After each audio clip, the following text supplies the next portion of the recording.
This video is for Ken and Lisa.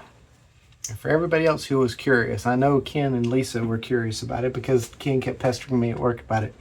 Said, hey, when are you going to find out what these things are? A couple of weeks ago, I posted some footage of this little organism that was swimming around in a puddle. It was in the bucket for our backhoe, and from the top it looked like a shrimp. Well, for weeks I forgot to take anything to scoop them up, like a little dip net or a jar to place them in so we could see them from the side. Forgot about it. We had rain, we had other things going on, and so finally we did. My wife and I took a dip net and a jar, and I took some footage of this thing, and I found out what it is. So these are called fairy shrimp, or more specifically, vernal fairy shrimp.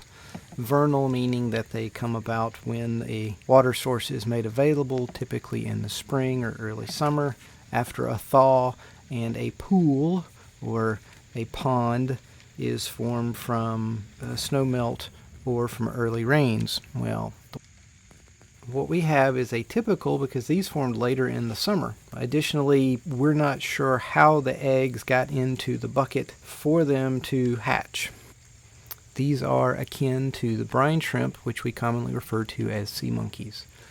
Their eggs can lay dormant for months, apparently even years, before they're exposed to water and then hatch. I'll put a link to the video up here to a source that I watched who told me all about it, but our discovery of what they are came from putting them in this jar and then taking a picture from the side and using Google Lens on my Android phone, and it popped up fairy shrimp. They do intentionally swim upside down. The larger ones are female, and I believe the one that I captured is female.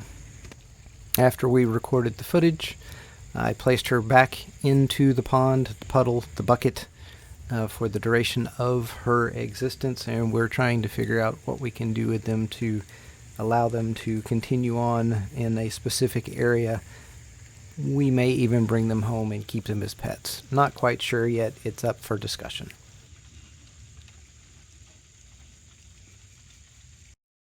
Thanks for watching. I hope you enjoyed it. Too many hobbies, not enough time. It's a theme song, y'all.